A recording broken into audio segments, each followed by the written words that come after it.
I was 19 when it happened. It was 2017 and I was broke, tired, and out of options. I missed the last bus, my phone was dying, and I still had 80 miles to go. So in a moment of pure stupidity, I walked to the highway on-ramp and stuck out my thumb. After half an hour, a dark blue sedan pulled over.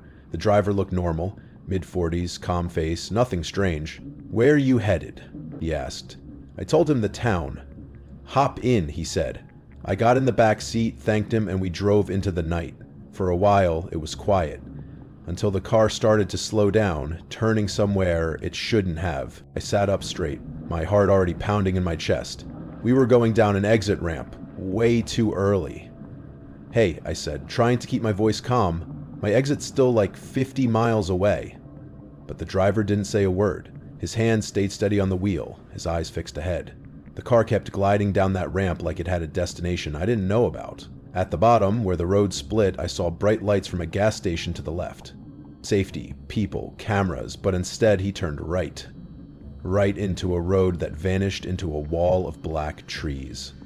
"Where are you going?" I asked, my voice shaking now. "This isn't the way." I could hear my pulse in my ears. Something felt off from the very start, but now it was undeniable. Wrong, all of it. Then he looked at me through the rearview mirror. His eyes didn't blink. They were flat, emotionless, like glass. And then, with a low, rough laugh that made my stomach twist, he said quietly, "I'm gonna take you into these woods and have some fun with you." Everything inside me froze. My blood turned to ice. I didn't think, I just moved. I grabbed the door handle and yanked. It spun in my hand, useless. I tried again, harder this time. It kept clicking, but didn't open. Panic hit like a wave. I pulled again and again until my fingers slipped. He laughed, that deep, ugly laugh that made my skin crawl. "You ain't going nowhere," he said. Child-lock. Real useful feature. I broke down right there. The tears came hard and fast. "Please," I sobbed. "Please don't. Take the money in my bag. Take anything. I swear I won't tell anyone. Please just let me go." My voice cracked, shaking so bad it barely sounded human. But he didn't answer. He didn't even look at me. He just kept driving slower, his head moving side to side, scanning the trees like he was picking a spot to stop, and the thought of Valentine stopping to kill me. That's when it hit me. This was it. This was how I was going to die. No one would ever know what happened. No one would find me. I could already see the headlines in my mind. "Missing girl, last seen hitchhiking." My stomach twisted so hard, I thought I was going to throw up. My hands were shaking uncontrollably, my body trembling so violently that I couldn't think straight. Then something strange happened. A sharp, hot rush filled my jeans. At first, I thought I had lost control of my bladder, that fear had made me wet myself. But then I looked down. In the dim glow from the dashboard, I saw a dark stain spreading fast across my light jeans. It wasn't pee. It was blood. A lot of it. I froze. For a second, I didn't even understand what was happening. My period wasn't supposed to come for another 2 weeks, but here it was. Sudden, heavy, violent. And then something inside me clicked. A wild, desperate thought. "Use it." He slowed down even more, the car rolling onto the gravel shoulder. "Wait!" I screamed, my voice raw and loud. "Look!" He didn't turn right away. "Look at what?" he said, annoyed. "Just look," I shouted, pointing at my lap. "I'm bleeding! Look, I'm bleeding all over your car!" His eyes flicked down in the mirror. For a moment, everything stopped. The cold, hungry look on his face twisted into something else. Disgust. He grimaced like he'd just smelled something rotten. His upper lip curled, and he snapped his gaze back to the road. Without a word, he slammed the gear into park and hit something near the front seat. I heard the door locks click open. "Get out," he hissed. "Get the hell out of my car, now." I didn't hesitate.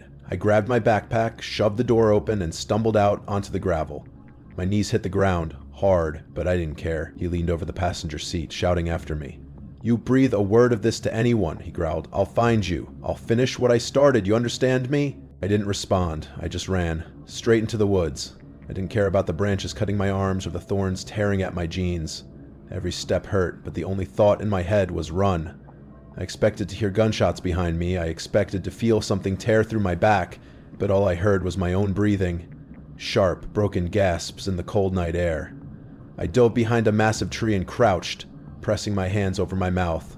I peeked around the trunk, shaking so hard I could barely see. His car sat there on the road, engine idling. Minutes felt like hours. Then his reverse lights flashed. He turned the car around, spun it angrily, and sped back toward the highway, his tires spitting gravel. I stayed there, hidden, watching until the red glow of his taillights disappeared. Then I stayed even longer.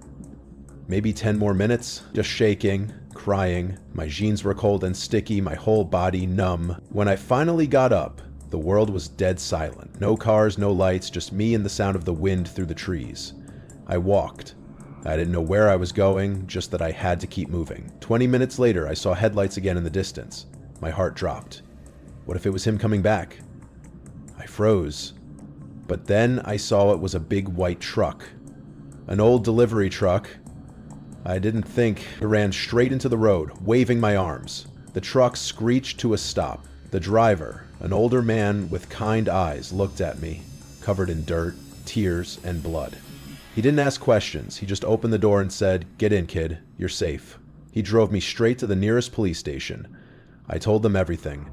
They listened. They were kind. But I could tell from their faces, they didn't think they'd ever find him. No plates, dark road, middle of nowhere. He was a ghost. 6 years passed. I moved on. I graduated. I built a life. But that night never left me.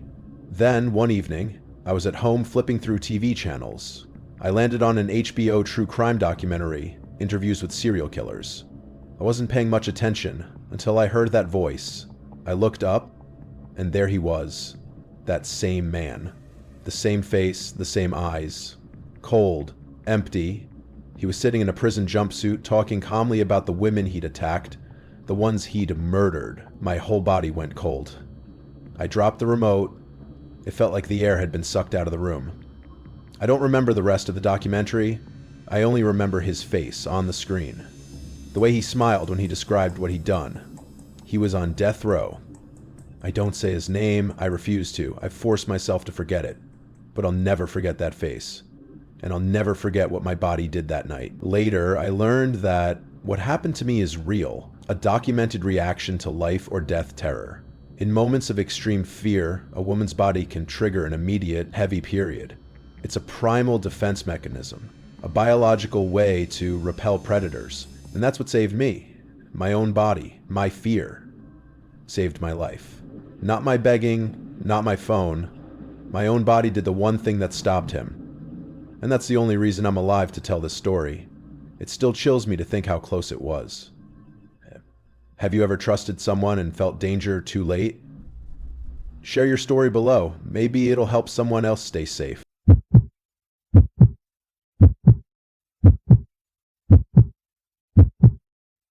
I drive a beat-up old sedan 10 years past its prime. The paint's faded, the seats are worn, but one thing still works perfectly: the locks. The second I get in, I hit that button. Click always. It's not paranoia, it's because of Dr. Evans. Back in college, at a state university in North Florida, I took his criminology class. Big, gray buildings, oak trees covered in Spanish moss. The kind of campus that always felt a little haunted. Dr. Evans was quiet, older, with a rough, tired voice. Most of his lectures were dull, until one Tuesday. We were talking about victim selection when he suddenly stopped, took off his glasses, and said, "You think you can spot a monster? You can't. They don't wear signs. Sometimes they just look pathetic." Then he told us a story. Not his, a friend's. A salesman named Ted, driving late one night through the Ocala National Forest. Just pine trees, swamp, and silence. Around 11 p.m., his headlights caught a man walking on the shoulder. The guy looked rough, torn clothes, covered in dirt, barely standing. Ted hesitated but pulled over. The man climbed in, and a foul smell filled the car. Sweat, pine needles, and something metallic. He was young, maybe 25, thanks to the head for down. He hissed. "Car breakdown?" Ted asked. "Something like that," the man muttered. "Just need to get to a gas station." They drove in silence. No music, no talking, just the hum of tires. Then Ted felt it, that cold, crawling feeling on his neck. The man was staring straight ahead, breathing hard. Then he spoke. Where are you heading? St. Augustine? Ted said carefully. The man smiled faintly. Yeah, long night. St. Augustine? Ted said carefully. The man turned his head. His eyes were dark, hollow, almost lifeless. St. Augustine, that's far, he muttered. I should just go with you. I should just go where you're going. Ted gave a nervous laugh. I don't know, man. My wife's waiting up. I was just going to drop you off at the next town, maybe at a truck stop.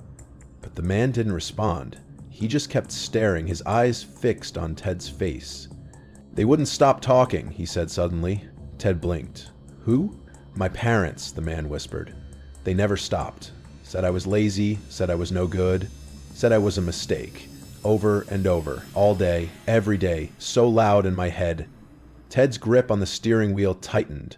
The road stretched endlessly, empty and silent, surrounded by thick trees. Tonight I was fixing the fence, the man continued in a dreamy tone, as if replaying a movie. Dad came out, started yelling again. I had the tool in my hand. He was so loud, I had to make him stop. Ted's stomach dropped. Sweat rolled down his temples, even though the air conditioner blasted cold air. Mom came out, the man said softly. She saw. She started screaming. So loud, I had to make her stop too. Dr. Evans' voice in the lecture hall had gone low and serious. My friend Ted was terrified. He was trapped, driving 60 miles an hour with a man who had just confessed to killing his parents.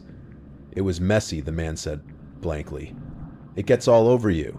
Then, slowly, he reached into his waistband. Ted's heart stopped.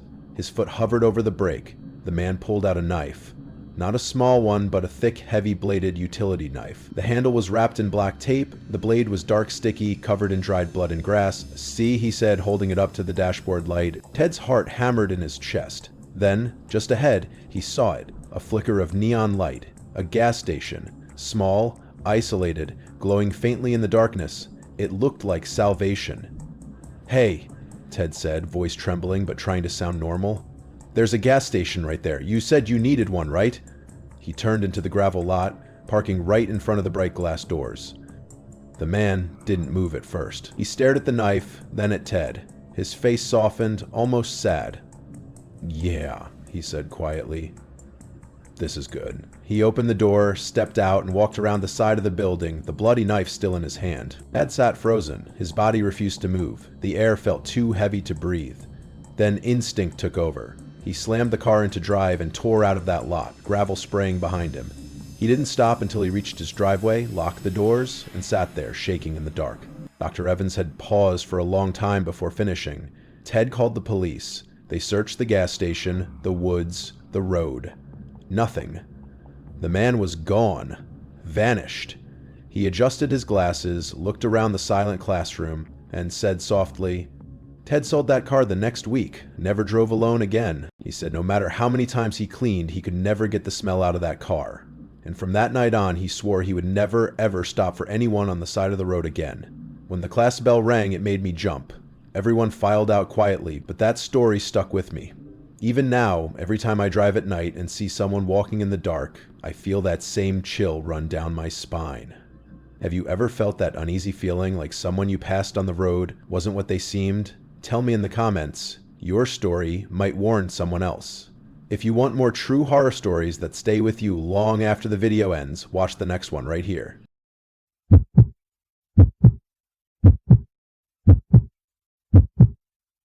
There was one trip that made me quit hitchhiking forever. I was in Pennsylvania, trying to get to Ohio.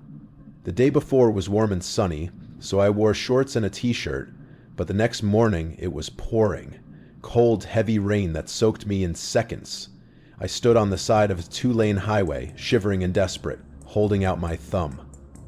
After about an hour, an old sedan pulled over. The driver was a woman, maybe in her late 30s, and inside were 3 other women, 1 in front, 2 in the back. Seeing a car full of women felt safe.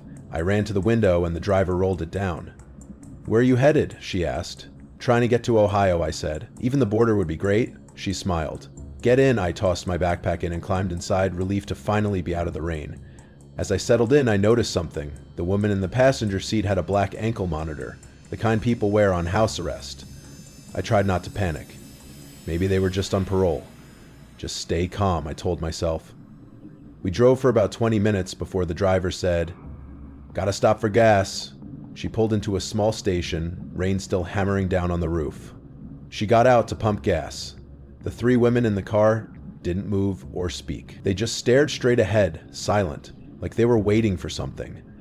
That's when I started to feel it. That slow, creeping realization that something was very, very wrong. One girl was on her phone, the other 2 just stared out the window. No one spoke. The silence in that car didn't feel normal. It felt heavy, wrong. The rain hit the roof so hard it sounded like static. The driver finished pumping gas, but instead of getting back in, she walked to the back of the car and opened the trunk. I was sitting there rubbing my arms, trying to warm up, when I heard her talking. Then, out of nowhere, I heard a man's voice. It was muffled, coming from inside the trunk. He sounded panicked. "Let go of me, you creep!" he yelled. I froze. My head shot up. I looked at the 2 girls in the back seat with me. Nothing. No reaction. No glance. They didn't even blink. Then came a sound I'll never forget. A single, flat pop. Not loud like in the movies, just a sharp, dry noise. The trunk slammed shut. The driver walked back around, calm as ever, hung up the gas nozzle, got in, and started the engine. She even looked at me in the rearview mirror and smiled. "All set," she said. We pulled out of the station. As we drove away, I glanced back through the rain-covered window. I swear I saw him. A man lying on the ground near the pumps, motionless, bleeding. My heart was pounding so hard it felt like the air had turned solid in my chest. The other passengers sat still, like statues, eyes fixed on the road ahead. I didn't say a word. What could I say? I was trapped in a car with 4 women who might have just killed someone in front of me. The ride felt endless. The only sounds were the wipers and the rain. Every second stretched like an hour. Then, without warning, the driver pulled over to the side of the road. No lights, no cars, just a wall of dark forest beside us. She turned off the engine and said, "Got some business to take care of." All 4 of them got out. I heard the trunk open again. I tried not to look, but I couldn't help it. Out of the corner of my eye, I saw the driver holding a shovel. One of the others dragged a large black plastic bag from the trunk, a heavy-duty one, like for yard work, and it was moving. Something inside was squirming. My stomach dropped. They walked into the woods. The rain kept falling, quieter now, and I was alone in the car. I tried the handle. Locked. My heart was pounding in my throat. I sat there, frozen, for 2 hours, just watching the spot where they disappeared, waiting, praying they wouldn't come back. But eventually they did. Their shoes were caked with mud. The bag and the shovel were gone. No one spoke. They got in like nothing happened. The driver started the engine, and we drove in silence. Another hour passed. The forest got thicker, the road narrower. Then she turned off the highway again, this time onto a muddy dirt road that wound deeper into the woods. Finally, she stopped. The engine went quiet. The rain had turned into a soft drizzle. You could hear nothing, not the wind, not the trees, just breathing. She turned around in her seat, looked right at me, and said in a voice so calm it chilled me to the bone, "You're next." I didn't think, I didn't breathe, I just slammed my hand on the door handle. It was unlocked. I threw it open, tumbled out into the mud, and ran. I ran so hard I couldn't feel my legs. I heard the car doors open behind me, voices shouting, but I didn't look back. Branches whipped my face, tore at my clothes. I just kept running. I don't know how long I ran before I saw light again. Suddenly the trees opened up, and I stumbled onto another road. Headlights blinded me. When my eyes adjusted, I saw a sign, "Welcome to Ohio." I had crossed the border. The first car to stop was a taxi. The driver rolled down his window, staring at me like I just crawled out of hell. Soaked, shaking, covered in mud, wearing nothing but a t-shirt and shorts. "You okay, kid?" he asked. I didn't answer, I just got in. And when he drove away, I looked out the back window into the darkness, praying I'd never see those women again. I told the driver I'd been robbed and got lost in the woods. He didn't ask questions, he just nodded, and I gave him every dollar I had to take me to the nearest town. The whole ride, I couldn't stop shaking. Every flash of light on the road made me think that car was behind us. From that night on, I never stuck out my thumb again. No matter how broke I was or how desperate things got, I always called a cab. I learned the hard way, sometimes the ride that stops for you isn't the one meant to save you. Have you ever trusted the wrong person, even for a second? Tell me in the comments. Someone might learn from your story. If you want more true horror stories that will keep you up tonight, Watch the next one right here.